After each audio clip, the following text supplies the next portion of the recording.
In the name of Allah, the most beneficent, the most merciful. 立ちなさいと言われたら、立ちなさいあらはあなた方の中で進化する部の取りを与えられた者を必ずや幾段階も高めてくださるだろう。Allah is a level of what you do.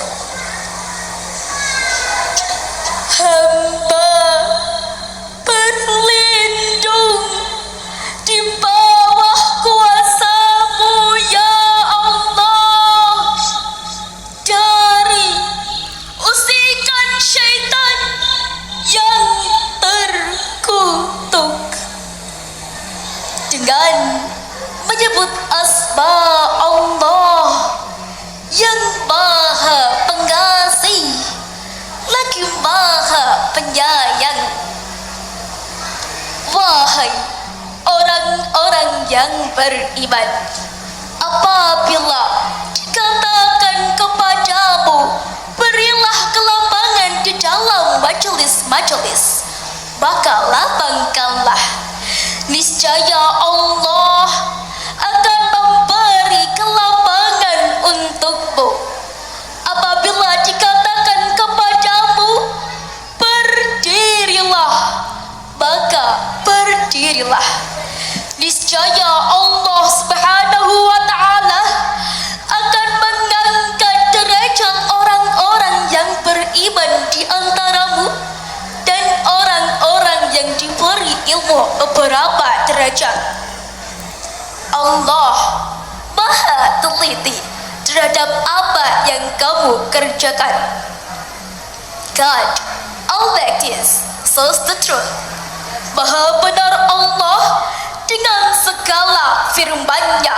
Jelaskan dalam kitab Suriyatul Tafsir Ibn Al-Bahir, Syekh Dr. Muhammad Sulaiman Al-Ashqar, Mujalis Tafsir Universitas Islam Madinah, diperinci pada kalimat Yarfa'illahu alladhina amanu minkum walladhina utul ilma darajat.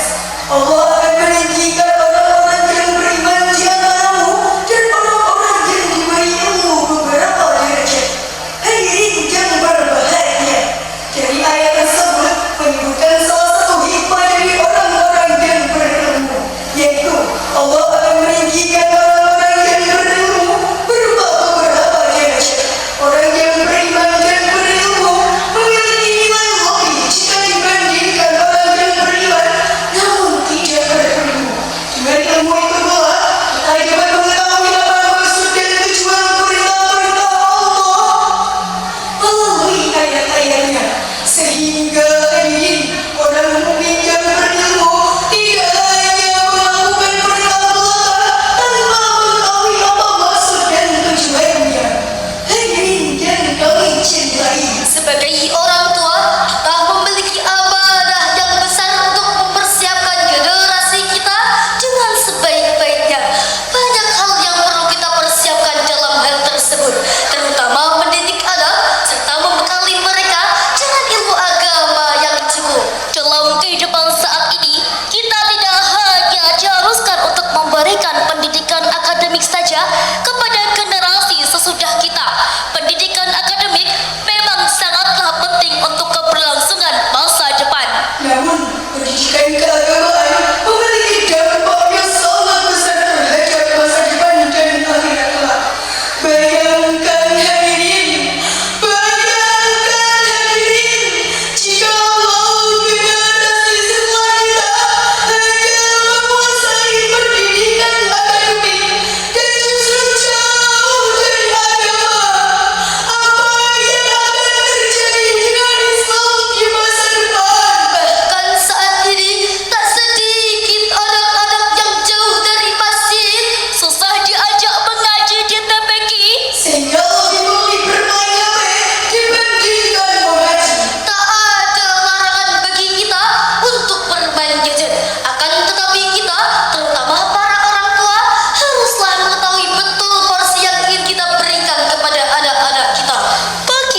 kita. Sama halnya dengan porsi pendidikan akademik dan pendidikan keagamaan yang kita sajikan. Banyak hal yang bisa kita lakukan untuk memperjuangkan dan mempertahankan generasi setelah kita dalam hal keagamaan. Salah satunya yakni dengan cara memasarkan putra-putri kita menjadi tahfidz Al-Quran yakni. Patutlah kita berterima kasih yang tak terhingga kepada para pendidik tahfidz Al-Quran yakni. Beliaulah sosok yang tak pernah kenal Allah untuk mendidik putra-putri kita. Karena hakikatnya diri kita sendiri belum mampu untuk mendidik putra-putri kita bagaimana yang telah beliau ajarkan. Dari kalimat tersebut, teringatlah kami dia senang juga diciptakan oleh santriwati Yaki. Sejanji tahun depan hatamkan Al-Quran Senin sampai Minggu ngaji setiap waktu